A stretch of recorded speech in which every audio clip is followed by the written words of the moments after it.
Hi, I'm Jordan Waters, and this is a breakdown of the opening scenes of The Dark Knight, directed and written by Christopher Nolan. Before the movie even begins, our first image shows a wall of flames engulfing the Batman logo. Nolan has opened all three of his Batman movies with some kind of elemental imagery foreshadowing the way Batman gets tested in each installment. In this case, the flames tease Batman's upcoming trial of fire. The Joker later mentions gasoline as one of his favourite weapons because fire is cheap but effective. We see the Joker use fire throughout this movie in devastating ways. Bombing the judge's car, blowing up the hospital, setting a giant pile of money ablaze, and of course killing Rachel Dawes and burning Harvey Dent to create Two-Face. It's all a part of his plan to break Batman. We open on a shot of Gotham City skyline. Now, as we'll see throughout this movie, the city of Gotham is actually its own principal character in this movie.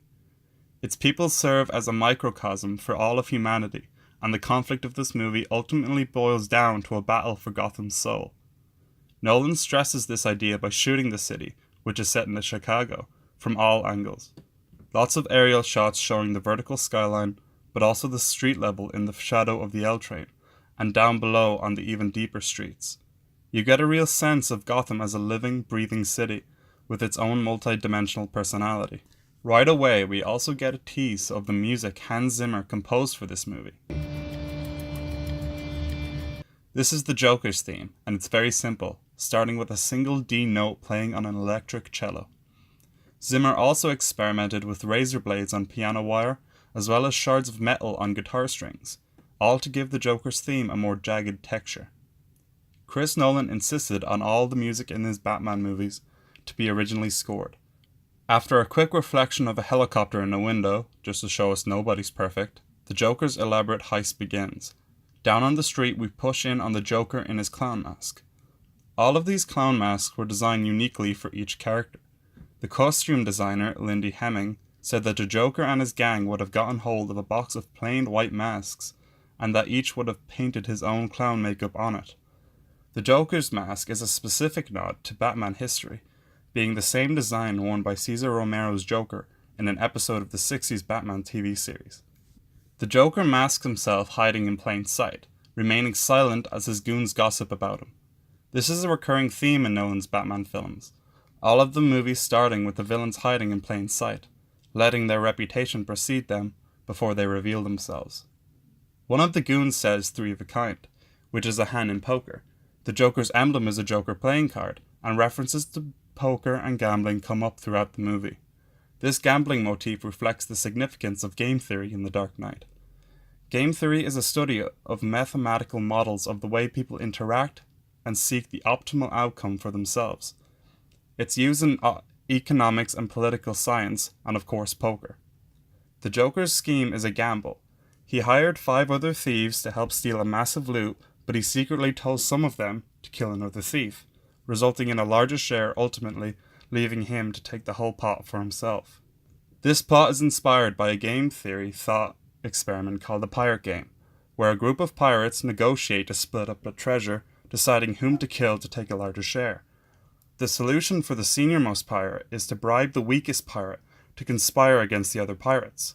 The Joker plays these clowns the same way, bribing them against each other in order to serve himself. Finally, the Joker reveals himself. The banker is clearly shocked here, reflecting our own shock the first time we saw Heath Ledger's face in this movie.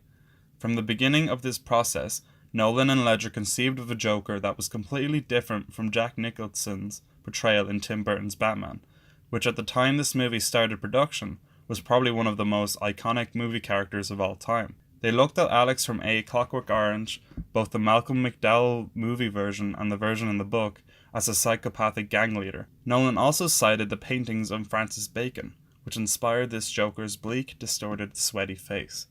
Ledger reportedly stayed alone in a motel for 6 weeks, perfecting his character's mannerisms, movements, and voice.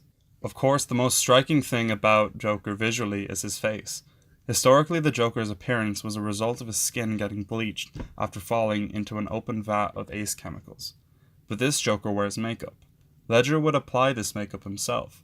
That's why whenever you see a close-up of Ledger's hands in the movie, you can see dry paint smeared on his fingers and under his fingernails. Of course, his smile is a result of scars. This is called a Glasgow smile, popular within street gangs in the United Kingdom in the 1920s and 30s. For the movie, these scars were made with 3 pieces of stamped silicone, which Ledger had to keep licking with his tongue to keep it from peeling off. He actually transformed this into a facial tic of the character, with the Joker constantly licking his scars. Some have also observed a little DC shout-out in this scene within Zimmer's music. Notice how the second the Joker reveals himself, the music goes from a D to a C. Simply makes you.